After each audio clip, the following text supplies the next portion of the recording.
ខ្ញុំមកដល់ហើយតែចិត្តនៅផ្ទះកាលនៅក្មេងខ្ញុំរត់លេងក្រោមថ្ងៃមិនដឹងអ្វីគ្រាន់តែសើចរាល់ថ្ងៃម៉ាក់ហៅញ៉ាំបាយសំលេងនៅក្នុងចិត្តឥឡូវនៅឆ្ងាយវាធ្វើឲ្យខ្ញុំគិតពីភូមិទូចខ្យល់បក់ត្រជាក់មិនមានបារម្ភមិនដែលមានសម្ពាធថ្ងៃនោះហាក់ដូចជាម្សិលល្មិញតែថ្ងៃនេះខ្ញុំឈរម្នាក់ឯងក្នុងទីក្រុងធំភ្នំពេញអើយខ្ញុំឯកាខ្លាំងណាស់មនុស្សជុំវិញតែចិត្តខ្ញុំតទេសំលេងម៉ាក់នៅតែលឺក្នុងចិត្ត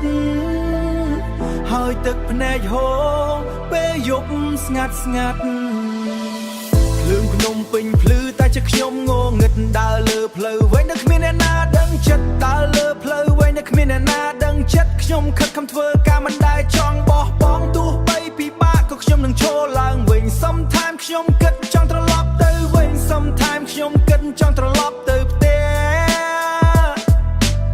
កន្លែងដែលមានស្នាមញញឹមនិងសុភមង្គលតែជីវិតបង្ខំឲ្យខ្ញុំបន្តដើរដើម្បីថ្ងៃមួយខ្ញុំនឹងមានអ្វីល្អជាងនេះ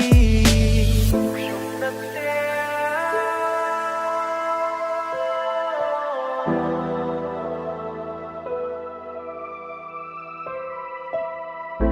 នឹកមកនឹកថ្ងៃកន្លងទៅភ្នំពេញអើយខ្ញុំឯកាខ្លាំងណាស់មនុស្សជុំវិញតែចិត្តខ្ញុំតទេសំលេងម៉ាក់នៅតែលឺក្នុងចិត្ត